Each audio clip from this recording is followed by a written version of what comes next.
Eu não sou separada de nada e de ninguém. Tudo é um reflexo do meu interior. Se evoluo, as experiências evoluem, o cenário muda e as pessoas mudam.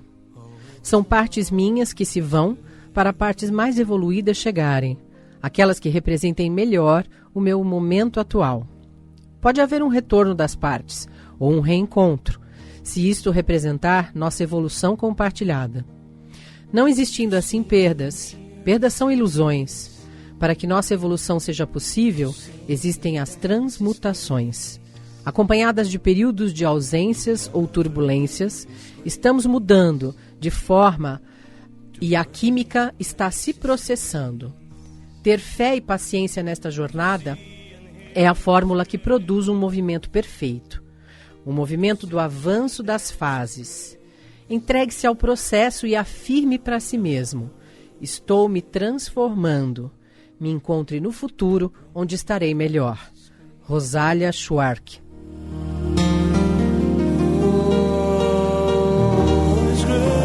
Boa tarde. É um prazer enorme estar de volta aqui no meio do feriadão. Show de bola, né? Tá aí todo mundo descansando, dormindo na rede, comendo uma pipoca. Tá um solzinho gostoso, mas o friozinho aí apontando na vida desse outono maravilhoso que a gente está vivendo, né? E nós aqui, na Rádio Mundial, a rádio que acredita na vida, no Papos e Reflexões ao vivo e em cores aqui pro Jean, né? Porque para você, do outro lado do rádio, eu fico só na imagination, né? A titia Mônica aqui, que já faz o programa há 8 anos ininterruptos nessa rádio, que disponibiliza esse espaço tão abençoado para a gente trocar um dedinho de prosa, para a gente conversar, para a gente refletir objetivamente sobre a realidade de vida que a gente tem, que nós temos, né? Buscar entender um pouquinho, e não só entender, mas ir para a prática, trazer toda essa percepção de mundo que o ser humano que está em busca, que é buscador, que não se acostuma com a mesmice, que sente a energia minando quando percebe que o movimento está estagnado. É para esse ser humano que o Papos e Reflexões acontece todo sabadão, às 15h30, aqui na Rádio Mundial, através no dial, através dos 95.7 FM, 660M, e também de norte a sul, de leste a oeste do planeta, através do site da rádio, no www.radiomundial.com.br, no link ao vivo. E, como eu havia prometido e a gente tinha combinado, a Amanda está de volta hoje aqui, minha filha, para conversar mais um pouquinho sobre toda essa visão diferenciada, objetiva, disponível dessa nova frente de vida que ela abraçou, que é o coaching, e para continuar esse papo que a gente começou aí há uns meses atrás, como a gente já havia combinado, uma vez por mês a Amanda está aqui comigo no Papos Reflexões. Então, muito boa tarde, seja bem-vinda mais uma vez, filhota amada da minha vida. Boa tarde a todos, é um prazer estar aqui de novo com a minha mamusca querida. E é isso aí, vim aqui então para compartilhar um pouco hoje da minha história, né, que foi que a gente tinha prometido na última vez que eu vim, e mostrar para vocês o que me trouxe até aqui e por que, né, especificamente eu escolhi o coaching, o que ele me ajuda a fazer, a proporcionar. Então, só para a gente dar uma retomada, para quem nunca ouviu falar do coaching ainda, ele é um processo novo que está chegando no Brasil faz um pouco mais de 15 anos. E agora ele está se estabelecendo no mercado. E assim, na essência, ele é um processo que ajuda as pessoas a alcançarem o que elas querem, por meio de perguntas. Então, no processo de coaching, o coach não vai nunca te falar o que você deve fazer, e sim te perguntar para que você ache as respostas dentro de você, só que isso de uma forma estruturada, com uma metodologia e ferramentas certificadas, né, por meio de pesquisas que comprovam os resultados, e tudo pelo autoconhecimento. Então, como foi que eu vim parar, né, no coach, vai fazer 2 anos, e o que me trouxe até ele? Eu sou originalmente formada em Relações Públicas, e essa escolha que eu fiz, assim, a primeira escolha da minha profissão, apesar de ser filha de Mônica Salomão, né, e assim, ter sido criada nos conceitos da psicologia, e eu acho que é importante falar isso principalmente para vocês entenderem que não é só a criação que faz a gente acabar entrando no processo de busca. E assim, no enquadramento coletivo social, né? Então, assim, eu tenho a minha mãe, desde pequena minha mãe falava que eu tinha que ser o que eu quisesse ser. E o que me faria feliz ser, né? Então, ela não teve nenhuma pressão psicológica para eu ser nada, para eu ser a profissão que mais desse dinheiro. Apesar de todas as tendências que você apresentava desde pequena, né? Então, habilidades em vários setores, e eu já enxergava inúmeras, mas mesmo assim eu segurei a minha língua nervosa. Isso não é uma coisa simples de fazer. Segurei a onda e permiti, e ajudava, dava suporte e apoio para que você fosse descobrindo por si só. Em alguns momentos teve muitas crises, né, filha? Porque dá angústia, o ser humano tem angústia de não ter ninguém que fale para ele, porque na nossa cultura, na nossa sociedade, nós somos educados para seguirmos pessoas, gurus, verdades absolutas, alguém que diga e garanta para você que o caminho que ele está dizendo é o melhor, e ele assume a responsabilidade por você. Então, nossa cultura ainda é baseada e orientada, direcionada desta forma. Então, quando a gente fala sobre educar uma pessoa para que ela não seja um cordeiro, para que ela seja um livre pensador, para que ela questione, para que ela busque e encontre lá dentro dela o que faz sentido para a alma dela, é muito difícil, porque os apelos ao redor são muito fortes, constantes, você é bombardeado diariamente para você seguir um modelo de perfeição e adequação, né, filha? Sim, então, e assim, você tá lá com seus 16, 17, 18 anos, você, até o momento, viveu a sua vida inteira na escola estudando, sendo que a sua única obrigação era tirar nota boa, era ter um bom desempenho para aprender. E aí, de repente, quando você está no 2º ano do colegial, te falam, e aí, querido, o que você vai querer ser pro resto da sua vida quando você crescer, né? Que é o que dizem. Eu já era grande desde os 13, tá, gente? Sempre foi grande. E aí, do tipo, o que eu quero ser? O que eu quero fazer, né? A gente não é ensinado a se conhecer. Sim. Isso é muito triste. E assim, eu estou falando isso, eu sou filha da Mônica Salomão, que está há 8 anos aqui com vocês. A minha vida toda foi construída com base no autoconhecimento, com base no mergulho interno. Só que quando você tem 16, 17 anos, socialmente você não é ensinado a pensar, né? Sim. Então você não sabe nem como fazer para se conhecer direito. Você está ainda se descobrindo.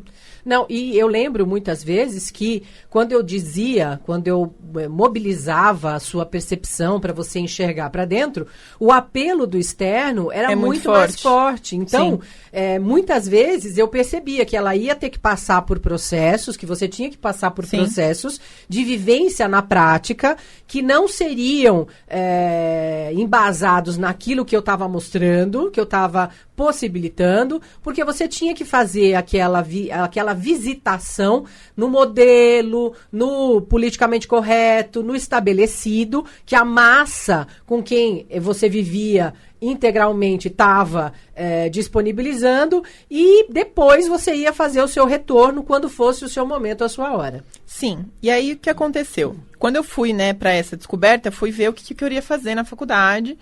E, gente, eu resolvi que eu queria ser Relações Públicas, porque eu via novela Celebridades.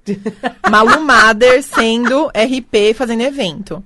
Aí eu fiz aquela pesquisa meia boca. Eu era uma nerd, gente. Eu era muito estudiosa, muito dedicada, muito séria com essas coisas. E eu, sendo do jeito que eu era, eu fiz uma pesquisa meia boca. Eu fui em feiras de faculdade, eu fiz aquela pesquisa superficial que a gente faz. Que todo mundo acha que é uma que super todo mundo mega orienta. master pesquisa. Fiz aquela vocação orientacional que a pessoa... orientação vocacional, que a pessoa só me deu teste, né? Então não foi nenhuma pessoa, eu só fiz aqueles testes. Sim. E não fui orientada para entender aqueles testes depois, né? Colocando na caixinha, né? E aí eu resolvi que eu queria ser relações públicas, porque eu queria ser que nem a Malu Mader na novela, né? Ser status e fazer eventos, que eu achava muito legal. E eu fui ver no vestibular que não tinha física e química na faculdade que eu prestei. Eu falei, o quê? É isso. Acabou. É isso que eu vou ser. Pronto. E aí eu fui. Eu dei muita sorte, porque no primeiro dia de faculdade, eu comecei a entender melhor o que era relações públicas, e eu vi que evento não é nem 1/10 da profissão, e me apaixonei no meu primeiro ano. Então, assim, foi uma escolha feita de forma errada, bem inconsciente, mas acabou dando certo no começo. E aí eu fui me apaixonando todos os anos da faculdade. Eu adorava estudar aquilo. Eu adorava estudar como a pessoa entende a nossa comunicação, como fazer para se comunicar melhor.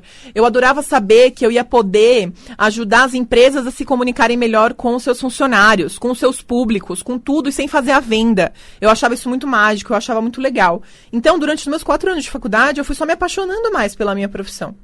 E aí, no terceiro ano da faculdade, no final, eu entrei para uma agência, fui contratada, já não era mais estagiária, e estava vivendo o sonho. Estava vivendo aquele sonho que é estruturado na nossa cabeça socialmente. É importante dizer, a minha família, a minha mãe, nunca estruturou esse sonho na minha cabeça. Não. Era sempre socialmente. Não precisa ganhar $1 milhão. Exato. Você não precisa vender a alma para ter sucesso. O que aconteceu? Quando eu saí da faculdade com 21, fiquei 3 anos nessa agência, fazendo exatamente o que eu aprendi a fazer na faculdade. Então, assim, não dava para eu ter uma experiência mais forte em relações públicas do que eu tive nessa agência, porque eu trabalhava exatamente com aquilo. E aí eu tava com 24 anos, morando em São Paulo, sozinha, me bancando desde os 20, né? Desde os 20, 19? 19. Desde os 19, eu tava morando sozinha num apartamento meu, eu tava ganhando muita grana, eu tava muito bem na agência, eu era bem conceituada, eu era elogiada, eu tinha em todas as minhas avaliações periódicas na agência, eu era bem avaliada, eu tava já com uma progressão de carreira para virar sênior, com menos de 25, para virar coordenador antes dos 30. Então, gente, assim, o que vendem, né, pra gente na sociedade era pra eu estar... Era no céu. No céu, exato. Eu tinha tudo... atingido todos os objetivos que todo mundo fala, exatamente. Que todo mundo diz que é o correto e que a gente vai ser feliz quando atingir esse status, esse lugar aí no profissional. Exato. E aí, o que aconteceu? Eu era feliz nos meus 2 primeiros anos de agência. Eu trabalhava 15 horas por dia, trabalhava, mas eu adorava. Eu via sentido naquilo. E aí, o que começou a acontecer? Eu comecei a não ver sentido. Eu comecei a me questionar que diferença eu estava fazendo no mundo. Porque até aquele momento, apesar de trabalhar tanto, de já ter me formado, eu ainda não entendia o que relações públicas me trazia como ser humano, de realização. E aí eu comecei a pensar e descobri que eu virei relações públicas porque eu queria fazer eu queria fazer as empresas se comunicarem tão bem com os funcionários, que os funcionários iam falar, nossa, esse propósito dessa empresa no mundo é igual ao meu, ou tá relacionado com o meu, então vai me ajudar a me realizar de alguma maneira, além do financeiro.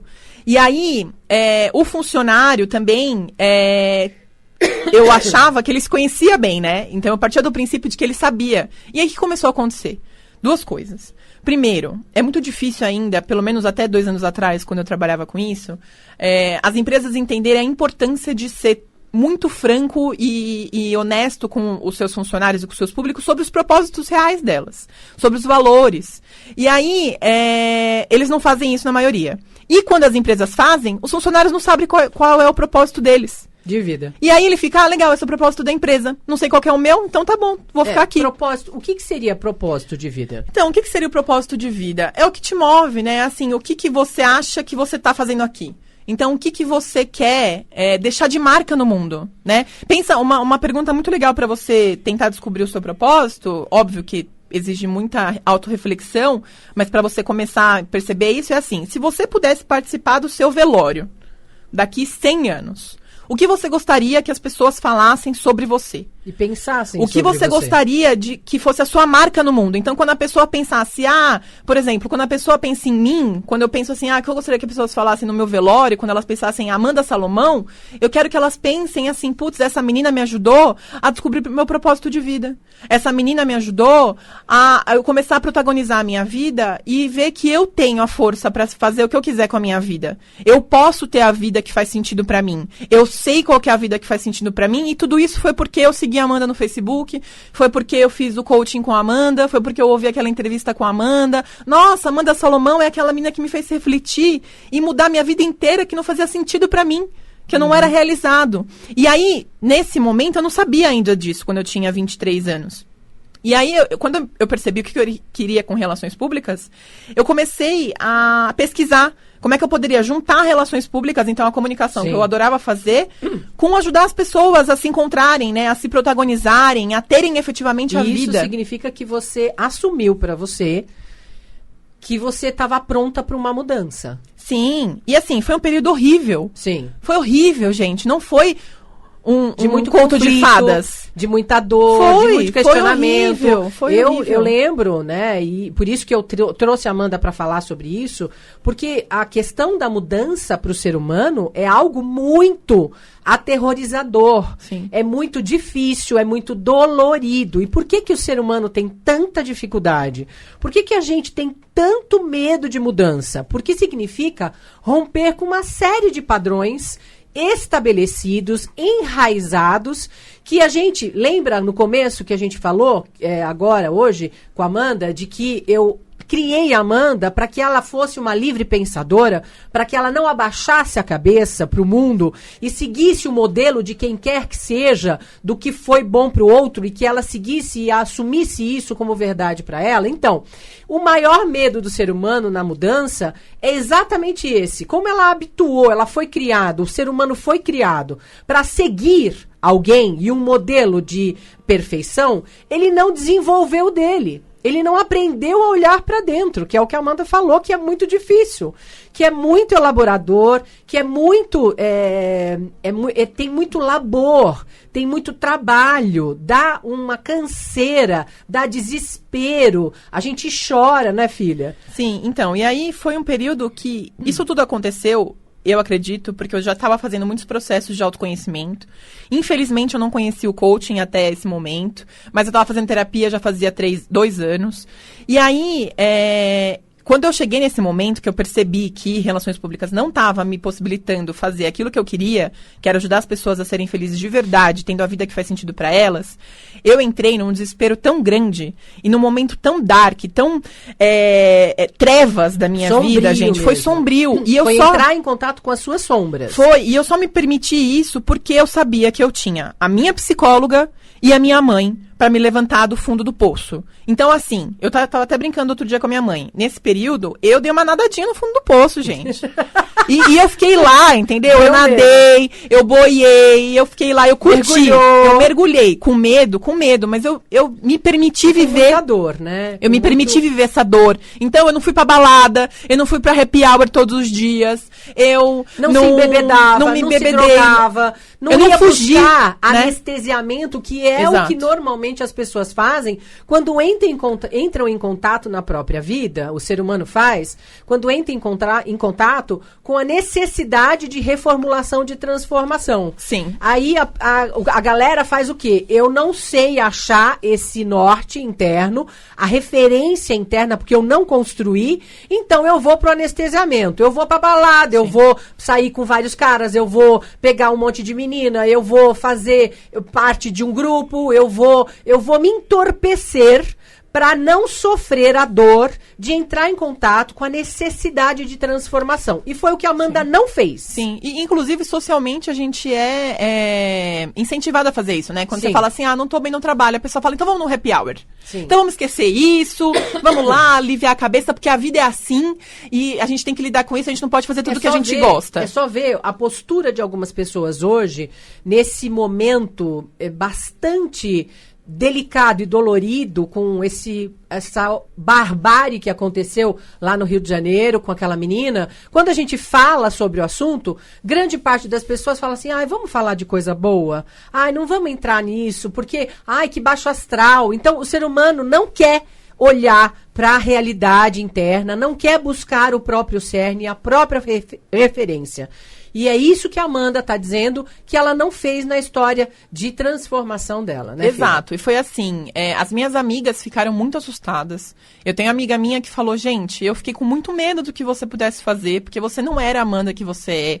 Todo mundo começou a ver que eu me recolhi, eu não falava com mais ninguém, eu fiquei no meu apartamento, sozinha, quietinha, sem saber o que fazer com aquilo. Só que isso me permitiu vivenciar tudo o que eu precisava e achar o meu caminho. E entrar em contato. Então, não é verdade que a gente tem que ficar feliz o tempo todo. A gente tem que saber aceitar as dores, aceitar as tristezas, para elas poderem vir e mostrar o que elas vieram mostrar pra gente. E olhar para as sombras, né? Porque as sombras são todos esses aspectos. Quanto mais você nega que tá ruim, quanto mais você nega que não dá, você vai viver nessa porcaria que você tá para sempre. Nessa vida basal, nessa vida mediana, medíocre. Quando você tá no mediano, você tá na mediocridade. E quando a gente tá na mediocridade, você não acessou nem 50% das suas capacidades e potencialidades. Então, o que você quer? Continuar nessa vida medíocre, mediana, ou você quer realmente alçar voo e encarar essas novas possibilidades e despertar suas capacidades adormecidas. É isso que é o propósito dessa guinada de vida da Amanda, da minha filha, e que continua com essa verdade na aplicação desse processo tão bonito e tão profundo que é o coaching. E assim, é diferente você aceitar que tá ruim e você só ficar reclamando. Não é disso que a gente tá falando. Estou aceitando que eu tô ruim, então eu vou postar todo dia que tá uma porcaria no Facebook, que eu não tô feliz, que não é isso. É você aceitar, falar, ok, tá ruim, eu vou aceitar isso e eu vou ver o que essa incômodo tá querendo me dizer. Sim. Então eu não tô feliz no trabalho. Aonde ele tá acendendo a minha luz. Eu não tô feliz no trabalho, então que tipo de trabalho será que me faria feliz? Então que tipo de trabalho... O que eu tô querendo com o meu trabalho? O que meu trabalho me proporciona? Sim. Então é diferente, né? De você só ficar reclamando, né? Você tem que aceitar o que e me ver... dá prazer, de verdade, né? Exato. O que faz a minha alma reverberar, né? O sentido diário, o que me ilumina, o que brilha os meus olhos, de verdade. Para que eu sirvo? Quais são os meus dons? O que eu quero conquistar na vida de verdade? Não aquilo que eu aprendi na nossa cultura e na nossa sociedade, que é ganhar $1 milhão, que é ter não sei quantas casas, que é conseguir casar com não sei quem, que é trocar o carro todo ano e por aí vai. É um propósito real, aquilo que faz a tua alma reverberar de tesão de vida, de alegria de viver. E aí, então, para encerrar, quando aconteceu tudo isso, foi aí que eu descobri o coaching. Foi aí que eu fui conversar com uma pessoa que também era coach e eu descobri o que o coaching fazia. E ele fazia exatamente o que eu queria. Ele me possibilita ajudar as pessoas a entenderem que elas podem protagonizar a própria vida. Porque ele faz a pessoa passar por esse processo todo que eu passei, só que sem dor. Só que de uma maneira com apoio, mais estruturada. Então, pelo coaching, pelas perguntas, você consegue descobrir as suas respostas, descobrir o que está ruim e estruturar o que você precisa fazer para melhorar, para mudar estruturadamente.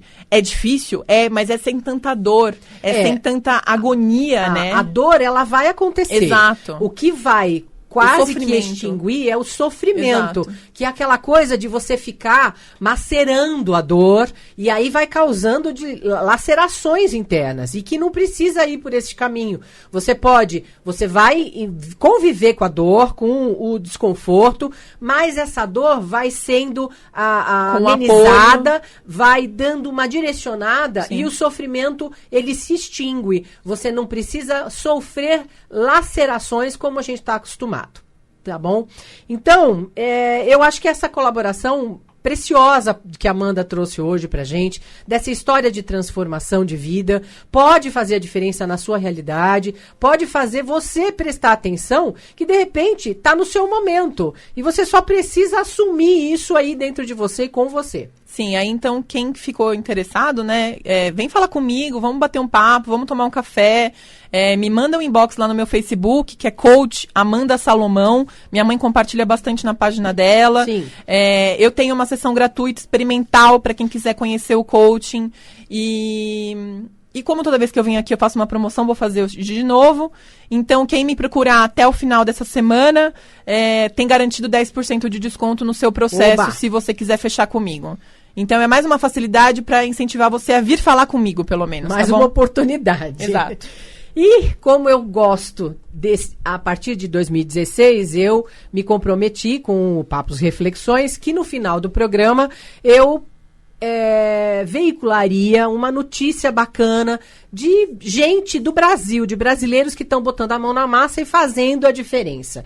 E vai acontecer no dia 24, 25 e 26 de junho, um retiro que é precioso. Eu já fiz 2 anos seguidos, é o terceiro que eu farei. É um retiro que o nome do retiro é Amor e Consciência com Bhaskar e Niranjana. São 2 pessoas especialíssimas que acontecerá dia 24, 25 e 26 de junho de 2016 na casa de Siloé, lá no Mosteiro de São Bento, em Vinhedo. E esse retiro, na verdade, é uma oportunidade linda para o alinhamento dos nossos corações no sentido da pacificação e do fluir dos relacionamentos. E é um trabalho inédito que o Bhaskar e a Niranjana nos convidam com um processo de vivências, meditações, que ampliam a nossa consciência sobre como se dão as manifestações de amor e amizade em nossas vidas. Faz uma diferença enorme. E Bhaskar e Niranjana seguem vários gurus, incluindo Osho, Siriyama Bhagavan, também referências do budismo e do Inu Advaita. Então, se você tiver interesse e você ouviu o chamado aí, ouvindo eu falar, é só entrar em contato através do e-mail no site onenesscampinas.com.br ou maiores informações e inscrições através do e-mail onenesscampinas@gmail.com. Se você não pegou nenhuma dessas informações, é só me chamar lá no Facebook, que eu passo para você com o maior prazer sobre todas as informações, como você se inscrever, ver lá o evento do Retiro Amor e Consciência com Bhaskar e Niranjana, que acontecerá dia 24, 25 e 26 de junho de 2016, em Vinhedo, lá na casa de Siloé, no Mosteiro de São Bento. É gente que faz acontecer a corrente do bem na vida da gente aqui nesse Brasilzão. Obrigado pela sua visita amorosa aqui comigo, viu, filha? Eu que agradeço. E a gente se encontre mais uma vez aí o mês que vem. Até o próximo mês. Até. Um beijo grande, uma excelente semana, bom final de feriadão e até semana que vem. Beijo, beijo, beijo.